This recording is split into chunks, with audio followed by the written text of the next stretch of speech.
Hello and welcome everyone. Today we have a very special guest with us. Yes, we have Pooja Chatrath. She's a multiple award winner and the CIO for OnQuest Laboratories. Pooja here will talk about the security challenges of the healthcare and pharma industries. So without wasting any more time, let's get into a quick chat with Pooja. Hi Pooja, how are you doing? Good morning, Pooja. Pooja, first up, we'd like to understand you've been in this business for so long now, and you understand the intricacies of it. The healthcare and pharma industry, it is shaping into a completely, it is, getting into a completely different space altogether with technology, supporting it at every level. So, what are some of the, current concerns or challenges of the security industry, of the healthcare and pharma industries? See, I would say again have an experience of around 14 years specifically in this domain. So the challenges that I have observed past 14 years, as well as the what I've heard from other people as well in the industry. So the biggest threat for us right now in healthcare as well as in pharma is first thing is the data breaches. So the number of data breaches and the ransomware attacks, they have increased a lot, specifically related to healthcare industry if we talk about in India or if it is global. So both the numbers have increased with a significant percentage past year itself. And now going forward, the data breaches as well as ransomware attacks, because we have a lot of data, patient information, as well as we have IP related data. So that data is very important, and maintaining that data securely, that becomes one of the challenging thing for the organizations. Again, insider threats, that is again one of the important part, I believe, which every organization would be considering right now, because you don't know which of the employees are actually the disgruntled employees and what malicious intent they have while taking care of the data. In healthcare, the biggest problem is legacy infrastructure. We have a lot of systems which are not updated as compared to the other industries, where I would say which are up to date. So we have to rely on the operating systems or on the softwares that are a part of that legacy softwares. So that is again one of the thing which is very crucial for us, because they are more prone to vulnerability and the cyber attacks. So these, I think, are most challenging things that we face in today's point. Scenario, right? So you mentioned data breaches, you mentioned legacy infrastructure is one of the biggest, two of the biggest problems of healthcare and pharma industry. Could you tell us, how can organizations, these healthcare organizations, really tackle these challenges? What are some of the solutions you would recommend from your end?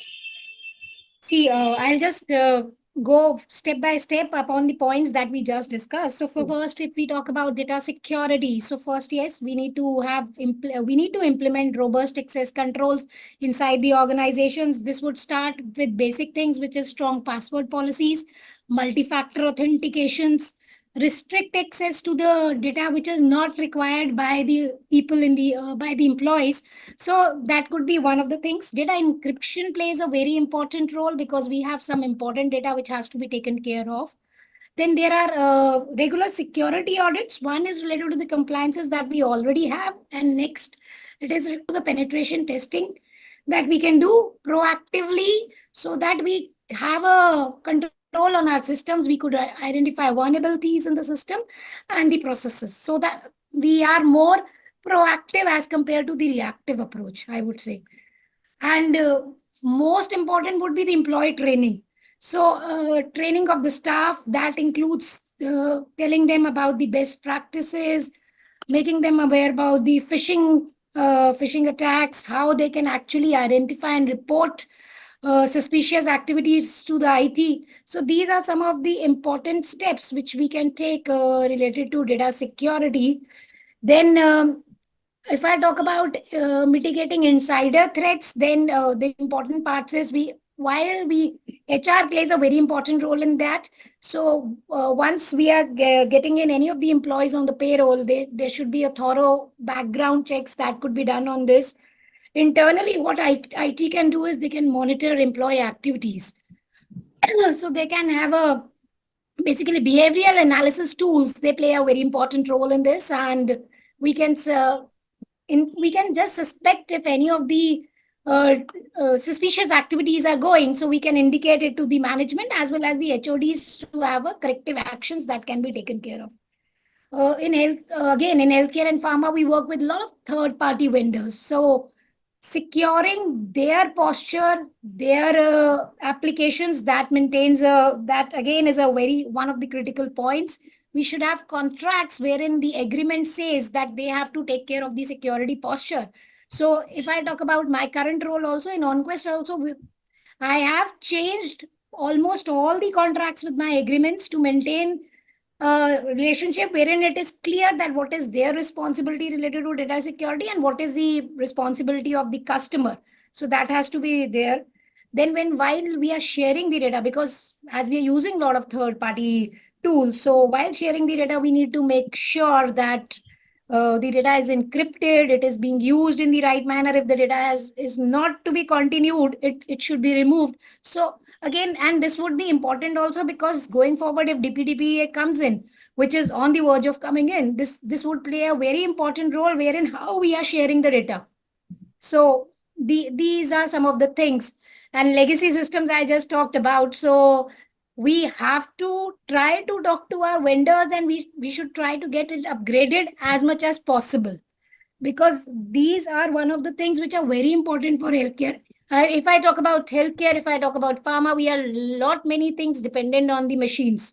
So if these systems are upgraded, even if it is not possible in one day, we should have a planned phases. I would say phase wise approach should be there to upgrade these legacy systems, and and this would help in, I would say, minimizing the disruption to operations as well. So that should be the approach taken care. And surely cloud can also help us in this. If we are virtualizing our solutions in the cloud, migrating data to the cloud, that could also be one of the approach which an organization can take forward. Right, right. I think you summed it up pretty well. With that, I would like to come to my last question. You understand the challenges of this industry. You understand what are the recommended solutions that possibly they could use to deal with these problems. What are the trends that you foresee as far as this industry is concerned? What sort of trends you predict? So yes, artificial and intelligence and machine learning is one of the thing that is being used widely these days.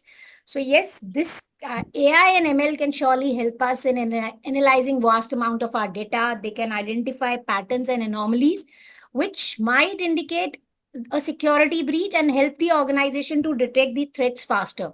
So AI and ML should be used more effectively within the organization. That is one thing I would surely recommend. Growing adoption of zero trust security models. That is again one of the things that I assume that no user or their device is inherently trustworthy. So we should have proper controls on that to prevent any unauthorized access to the sensitive data. That is again one of the important things that we should take care of. Now, integration of security in, we are using IoT. So over that we could build in more of security so that we are any of the devices which are connected to the internet, they should be more secure. Security of these device, securing these devices and data that we collect is crucial, and we should involve implementing strong authentication policies on that. That is again one of the most important things that we can do. uh, Surely, although I have not worked much in pharma, but I think from pharma point again, supply chain security becomes very critical because they collaborate with a lot of healthcare organizations. They have a lot of data wherein through supply chain they can prevent the infiltration. That is again one of the important points that can be taken care of. And yes, as I always say, employer training, that is That we is should always focus on. So this is a top down approach that is required. Security awareness training and education for employees is very crucial, and that is one of the biggest reason that most of the attacks happen. So organization should have a culture of fostering this trainings and security. So this should be encouraged internally. Surely we did last year, we did the cybersecurity month. We celebrated that within the organization. We had every week, we divided it into phases, and we took trainings for all the employees throughout pan India. So that kind of culture would surely help in, I would say, pre-detecting the cyber threats. That could be one of a few things that companies can think of.